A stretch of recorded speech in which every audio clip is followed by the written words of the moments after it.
ಏನು ಹಾಕನಿಲ್ಲ ಅಂತ ಆಡೈತಮ್ಮ ಕೇಳಿಲ್ಲ ಪೂಜಾ ಸಾಮಾನು ಕೊಡ ಇಲ್ಲಿ ನೋಡಿ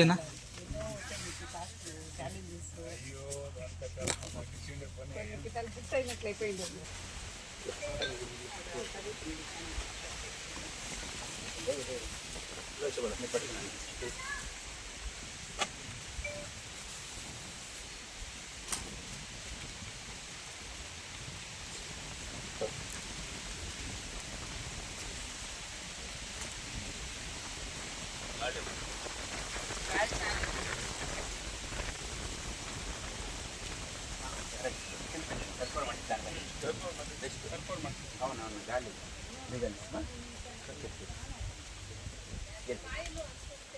ఆడిపోయిన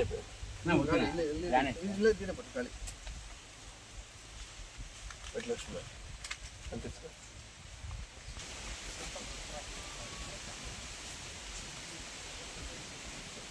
ఇప్పుడు పూర్తి చెప్తారా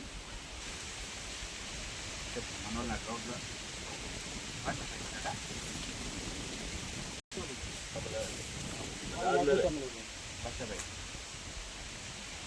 హలో ನನ್ನ ಕಾಲು ದೂರನ ಕರ್ಪರ್ ಹೇಳೋದು ಕೂಡುವ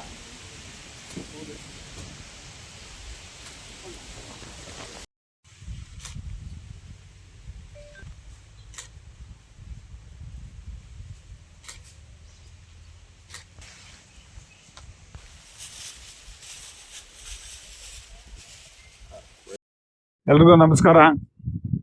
ಈ ದಿನ ದಿವಂಗತ ಶ್ರೀ ಆಲಂಗೂರು ಶ್ರೀನಿವಾಸರವರ 14ನೇ ಪುಣ್ಯತಿಥಿ ಆಚರಿಸ್ತಾ ಇದ್ದೀವಿ. ಏನು ನಮ್ಮ ನಾಯಕರಾದಂಥ ಆಲಂಗೂರು ಶ್ರೀನಿವಾಸರವರು ಬಹಳ ವರ್ಷಗಳಾದರೂ ಕೂಡ ಅವರ ನೆನಪು ನಮ್ಮ ಮನಸ್ಸಿನಲ್ಲಿ ಮತ್ತು ಅವರು ಮಾಡಿರುವಂಥ ಕಾರ್ಯಗಳು ಶಾಶ್ವತವಾಗಿ ಮುಳಬಾಗಿಲು ತಾಲೂಕಿನಲ್ಲಿ ನಿಂತೋಗಿರೋದನ್ನ ಪ್ರತಿಯೊಬ್ಬರು ತಿಳ್ಕೊಂಡಿದ್ದಾರೆ. ಮಾನ್ಯ ಆಲಂಗೂರು ಶ್ರೀನಿವಾಸರವರು ಫೀಲ್ಡ್ ಬ್ಯಾಂಕ್ ಅಧ್ಯಕ್ಷರಾಗಿದ್ದಾಗ ಅನೇಕ ಜನರಿಗೆ ಬಡಬಗ್ಗರಿಗೆ ಸಾಲಗಳನ್ನು ನೀಡಿರ್ತಕ್ಕಂಥದ್ದು, ಮತ್ತೆ PFSMS ಅನ್ನ ಒಳ್ಳೆಯ ಒಂದು ಇದಕ್ಕೆ ತೆಗೆದುಕೊಂಡು ಹೋಗಿರ್ತಕ್ಕಂಥದ್ದು. ಇದಲ್ಲದೆ ಶಾಸಕರಾಗಿದ್ದಾಗ ಮತ್ತು ತಾಲೂಕಿನಲ್ಲಿ ಕರ್ನಾಟಕ ಸರ್ಕಾರದ ಪೌರಾಡಳಿತ ಸಚಿವರಾಗಿ, ತೋಟಗಾರಿಕಾ ಸಚಿವರಾಗಿ ಅವರು ಮಾಡಿರ್ತಕ್ಕಂಥ ಕೆಲಸಗಳೇನಿದೆ ಅದೆಲ್ಲ ಕೂಡ ಶಾಶ್ವತವಾಗಿ ನಿಂತಿರ್ತಕ್ಕಂಥ ಕೆಲಸಗಳು. ಇವತ್ತಿನ ದಿವಸ ತಾಲೂಕಿನಲ್ಲಿ ಎಲ್ಲಿ ಸ್ಕೂಲುಗಳಿದೆಯೋ, ಸರ್ಕಾರಿ ಶಾಲೆಗಳಲ್ಲಿ ಎಲ್ಲಿ ಸರ್ಕಾರಿ ಶಾಲೆಗಳಿಗೆ ತಾಲೂಕಿನಾದ್ಯಂತ ಎಲ್ಲ ಕಡೆ ಕಟ್ಟಡಗಳನ್ನ ಕಟ್ಟಿರುವಂತ ಕೀರ್ತಿ ನಮ್ಮ ಶ್ರೀ ದಿವಂಗತ ಆಲಂಗೂರು ಶ್ರೀನಿವಾಸ ಅವರ ಹೆಸರಿಗಿದೆ. ಹಾಗೇನೆ ತಾಲೂಕಿನ ಎಲ್ಲ ಊರಿನಲ್ಲಿ ಕೂಡ ಡೈರಿಗಳು ಮಾಡಬೇಕು ಅಂತ ಅವರ ಆಸೆ ಆಗಿತ್ತು. ಆ ಒಂದು ನಿಟ್ಟಿನಲ್ಲಿ ಮಾನ್ಯ ನಮ್ಮ ಪಶ್ಚಿಮ ಕ್ಷೇತ್ರದ ನಿರ್ದೇಶಕರಾದಂಥ ಸಾಮೇಗೌಡರು ಮತ್ತೆ ನಾನು ಕೂಡ ಪ್ರತಿಯೊಂದು ಹಳ್ಳಿನಲ್ಲೂ ಕೂಡ ಡೈರಿಗಳನ್ನು ಮಾಡೋ ಕಡೆ ನಾವು ಕೂಡ ಮಾಡ್ತಾ ಇದ್ದೀವಿ. ಹಾಗೇನೆ ಎಲ್ಲ ಕಡೆ ಅಂಗನವಾಡಿಗಳನ್ನ ತೆರೆದಿರುವಂತ ಒಂದು ಕೀರ್ತಿ ಏನಿದೆ ಅದು ನಮ್ಮ ಆಲಂಗೂರು ಶ್ರೀನಿವಾಸ ಅವ್ರಿಗೆ ಸಲ್ತದೆ.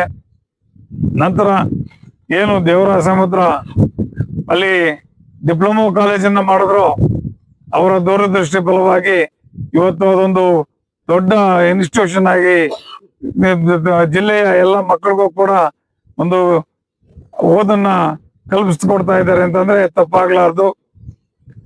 ಅವರ ಒಂದು ಆಸೆ ಏನಿತ್ತು ಅಂತಂದ್ರೆ ನಮ್ಮ ಹತ್ರ ಎಕ್ಸ್ಪ್ರೆಸ್ ಮಾಡಿದ್ದು ಅಲ್ಲಿ BE ಕಾಲೇಜನ್ನ ಮಾಡಬೇಕು ಅಂತೇಳಿ ಒಂದು ಆಸೆ ಇತ್ತು.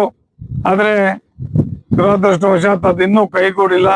ಮುಂದಿನ ದಿನಗಳಲ್ಲಾದ್ರೂ ಅದನ್ನ BE ಕಾಲೇಜಿನಾಗಿ ಉನ್ನತೀಕರಿಸಬೇಕು ಅಂತೇಳಿ ನಾನು ನಮ್ಮ ಶಾಸಕರಲ್ಲಿ ಕೂಡ ಮತ್ತು ಕರ್ನಾಟಕ ಸರ್ಕಾರವನ್ನು ಕೂಡ ಆಗ್ರಹ ಮಾಡ್ತಾ ಇದ್ದೀನಿ. ಏನು ಅಲಂಗೋರ ಶ್ರೀನಿವಾಸ್ ಅವ್ರನ್ನ ಕಳ್ಕೊಂಡು ನಿಜಕ್ಕೂ ಕೂಡ ಅವರ ಅಭಿಮಾನಿಗಳೇ ಅಲ್ಲ ನಾವು, ಅವರ ಒಂದು ಹಿಂಬಾಲಕರಾಗಿದ್ದು ಕೂಡ ಅವರ ಅಕಾಲಿಕ ನಿಧನ ನಮಗೆ ತುಂಬಲಾರದಂತ ಒಂದು ನಷ್ಟ ಆಗಿದೆ. ಆ ಒಂದು ನಿಟ್ಟಿನಲ್ಲಿ ಇವತ್ತು ಅವರ ಒಂದು ಪುಣ್ಯತಿಥಿ ನೆರವೇರಿಸ್ತಾ ಇದ್ದೀವಿ. ಅವರ ಒಂದು ಆತ್ಮಕ್ಕೆ ಭಗವಂತ ಶಾಂತಿ ಕೊಡ್ಲಿ ಅಂತ ಹೇಳ್ತಾ ನನ್ನ ಎರಡು ಮಾತನ್ನ ಮುಗಿಸ್ತಾ ಇದ್ದೀನಿ.